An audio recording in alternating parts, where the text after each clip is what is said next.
Olá pessoal, sejam muito bem-vindos a mais um episódio da Universidade da Química, e o episódio de hoje tem por tema Um Doceiro por Acaso. Na verdade, nós vamos continuar o nosso estudo a respeito da estrutura atômica, do conhecimento da estrutura do átomo. Desde o modelo de Dalton, desde a teoria atômica de Dalton, até os eventos que nós vamos citar hoje, neste episódio, passaram-se um pouco menos de 100 anos, mais exatamente algo em torno de 90 anos. O personagem principal do episódio de hoje é este ilustre senhor, esse honorável bigodudo, o senhor J.J. Thomson. Thomson foi um dos maiores físicos experimentais de sua época, um dos maiores físicos experimentais da virada do século XIX para o século XX. Ele, dentre outras coisas, ele recebeu o Prêmio Nobel de Física em 1906, vamos ver o motivo daqui a pouco, e além disso, ele também ganhou o título de Cavaleiro da Rainha, portanto ele era o Sir J.J. Thomson. Thomson ganhou sua popularidade trabalhando com a condutividade elétrica em gases rarefeitos. Esse era um tipo de experimento muito comum naquela época, onde ele utilizava um aparato mais ou menos como esse. O que é esse aparato? Na verdade é um tubo de vidro, uma ampola de vidro. Dentro dela nós colocávamos um gás rarefeito, um gás em baixa pressão, conectávamos dois eletrodos, nota aqui, dois eletrodos dentro do tubo, um eletrodo negativo nós chamamos de catodo ou cátodo, o positivo de anodo ou ânodo, e ligávamos, ou era ligado na verdade, a uma fonte de energia elétrica. Bom, quando essa fonte era ligada, observava-se um clarão dentro desse tubo. Dependendo do gás, esse clarão era esverdeado ou azulado. E dependendo de como o aparato era modificado, era possível observar a formação de um raio, de um feixe de luz que atravessava o catodo e iria até o anodo. Bom, esse tipo de experimento era muito trabalhado na época, foi exaustivamente trabalhado por um outro cavaleiro da rainha, o Sir William Crookes, mas Thomson ele avançou um pouco mais nesse trabalho.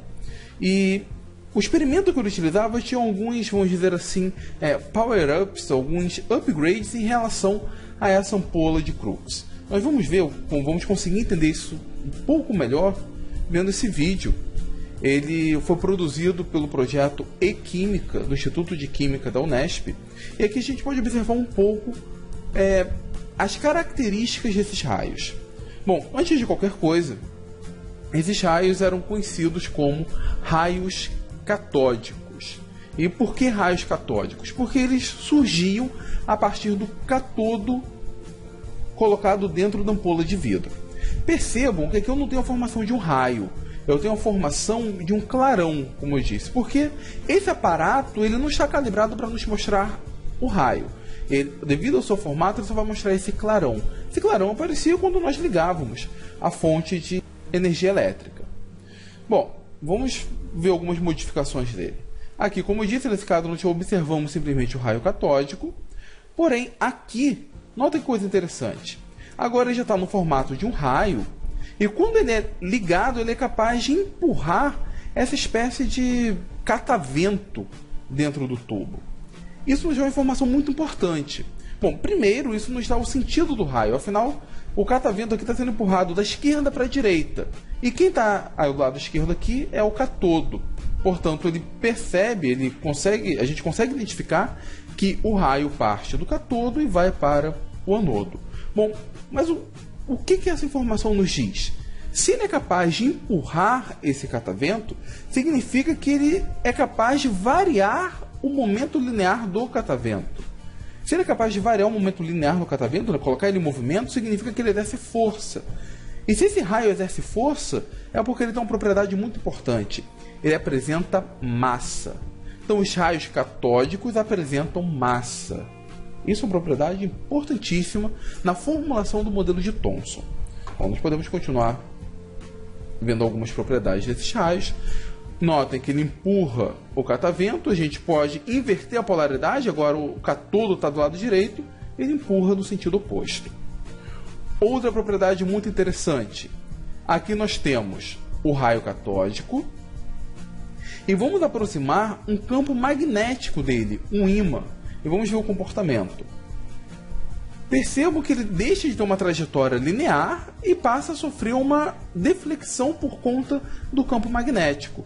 Este é outro indicativo extremamente importante. Devido a essa mudança de trajetória, nós conseguimos perceber que esse raio catódico ele apresenta carga negativa. Então, além de ter massa, esse raio apresenta carga elétrica. De que tipo? Negativa. Uma terceira propriedade que Thomson concluiu, ou melhor, que Thomson observou, foi que esses raios estavam presentes em todo e qualquer tipo de material. Na verdade, é um pouco exagerado eu falar todo e qualquer tipo de material, mas independentemente do gás dentro do tubo, independentemente do metal que era constituído os eletrodos, o gás, ou melhor, o raio formado era exatamente o mesmo. Eles tinham exatamente as mesmas características. Com isso em mente, coletando essas informações, apresentava massa, carga negativa, estavam presentes em todo o material, Thomson só pôde concluir que esses raios faziam parte da estrutura fundamental da matéria. Ele estava presente em toda a matéria. Ele fazia parte da constituição do átomo. Ele deu o nome, então, desses pequenos corpúsculos de carga negativa de elétrons. E aí surgiu, então, o nascimento do elétron. Isso foi mais ou menos, ele anunciou o nascimento do elétron em 1897, através de algumas palestras. Com isso, Thomson ele simplesmente quebra, destrói parte da teoria atômica de Dalton. É como se ele falasse: o átomo não merece o nome que ele possui, porque o átomo é divisível. E lembrando que átomo significa indivisível. O trabalho de Thomson foi reconhecido pela Academia Científica da época, e como eu falei no início do episódio, ele foi agraciado em 1906 com o Prêmio Nobel de Física por suas investigações teóricas e experimentais na condução elétrica por gases. E nesse trabalho, ele consegue identificar o elétron. Mas disso surge um problema. Já era aceito que a matéria é constituída por átomos, e Dalton havia falado que o átomo era indivisível e neutro. Como introduzir o elétron agora no modelo atômico? O Sr. Thomson ele tenta criar então um novo modelo atômico. Ele imagina que o átomo então seria constituída de uma esfera positiva, porque ele tem que continuar sendo neutro, e essa esfera positiva seria incrustada de partículas negativas, que ele dá o nome de elétron. É mais ou menos o que esse desenho tenta representar. Aqui nós temos uma esfera, a esfera positiva, e aqui nós temos os elétrons, os pequenos corpúsculos de carga negativa que eram liberados durante o experimento dos raios catódicos. E o que eram os raios catódicos? Os raios catódicos nada mais eram do que o caminho, o feixe de elétrons atravessando o cátodo e indo para o anodo. Neste processo, ao os elétrons atravessarem esse feixe, eles colidiam com as moléculas dos gases, excitavam os elétrons dos gases e fazia com que existisse então esse caminho luminoso. Ele vinha da excitação das moléculas ou dos átomos dos gases presentes no tubo. Esse processo de excitação eletrônica, liberar energia, liberar luz, nós vamos ver alguns episódios à frente. Nesse momento tem um ponto bem interessante. Essa estrutura do átomo de Thomson entrou para a história com um nome muito curioso. Ela passou a ser conhecida como pudim de passas ou de ameixas, enfim. Na verdade é pudim de ameixas, porque o termo vem do inglês plum pudding, que significa literalmente pudim de ameixas. É um doce típico dos países ingleses, nós aqui no Brasil não conhecemos. A ideia que nós temos de pudim é aquele doce com leite condensado, é um pudim de ameixas, talvez com uma cobertura de ameixas, mas o pudim de ameixas, o qual o modelo de Thomson passou a ser conhecido, ele é bem diferente. Como eu disse, um bolo tradicional de final de ano, muito parecido com o panetone, que o panetone só é vendido no final de ano, só aparece nas prateleiras no final de ano. Esses plum pudding também só aparecem na época de Natal, no final de ano. E o mais cômico é que, quando nós pensamos no modelo de Thomson, vem na mente, o pudim de passas ou pudim de ameixas. Thomson, então, torna-se o doceiro do mundo atômico, mas foi um doceiro por acaso. Em momento algum, Thomson passa a ideia, insinua que seu modelo seja apelidado de pudim de passas ou de ameixas. Isso acabou sendo um equívoco histórico e acabou entrando no vocabulário científico. Mas o próprio Thomson nunca deu a entender isso. Não sei se ele ia gostar de ser chamado de Sir Doceiro Thomson ou coisa do gênero. Na verdade, nós podemos ter certeza que ele não ensinou isso neste artigo dele, um artigo de 1904 para Philosophical Magazine. Infelizmente, esse artigo nós não temos acesso aqui do Brasil, mas é neste artigo que ele lança as bases, que ele, vamos dizer assim, é certidão de nascimento do seu modelo atômico, do modelo que passou a ser conhecido como o pudim de ameixas. Notem que nós não temos acesso à revista toda, temos acesso simplesmente à primeira página, mas nessa espécie de resumo, a gente consegue perceber as características desse modelo. Notem aqui. Notem aqui que, segundo ele, os átomos dos elementos são formados por corpúsculos carregados negativamente, então, portanto, os elétrons, que estão dentro de uma esfera. Ele pensava a carga positiva como sendo uma esfera com carga positiva uniforme. Então ele pensava como sendo, em seu modelo atômico ele imaginava uma esfera, e dentro dessa esfera nós teríamos as partículas negativas. O que é mais interessante é que ele também diz que essas cargas elétricas, esses corpúsculos, eles estão em movimento, como se em torno de um anel, em movimento como se fosse de um anel, em torno, dentro dessa esfera.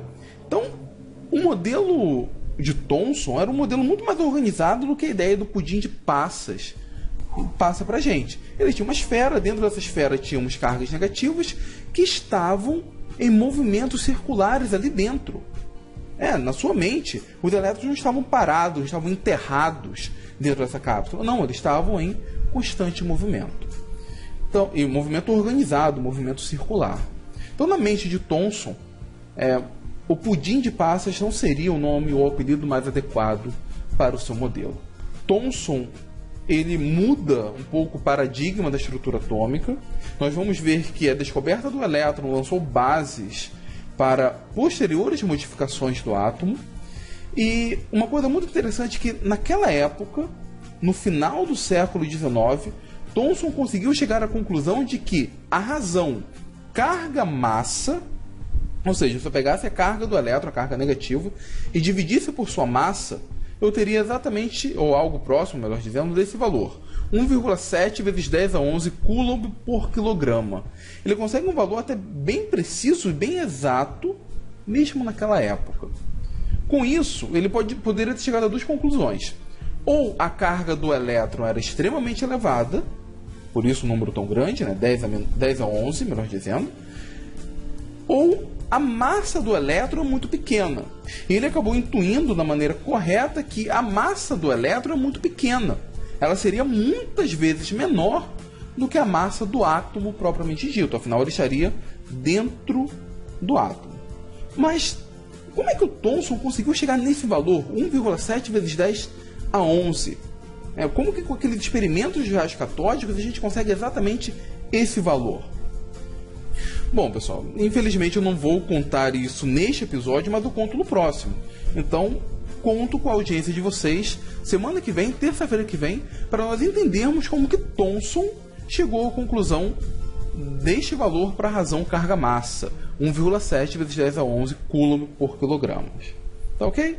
Então, se gostaram do vídeo, por favor, deem o seu like, compartilhe. Já está inscrito no canal? Não? Então clica aqui, se inscreva no canal. Ajude, por favor, a Universidade da Química a crescer e alcançar o maior número de pessoas possível. Lembrando que sexta-feira nós temos mais um vídeo, não da análise microscópica, não da análise dos modelos atômicos, mas da análise macroscópica da matéria. Tá bom? Então, até a próxima do Universidade da Química.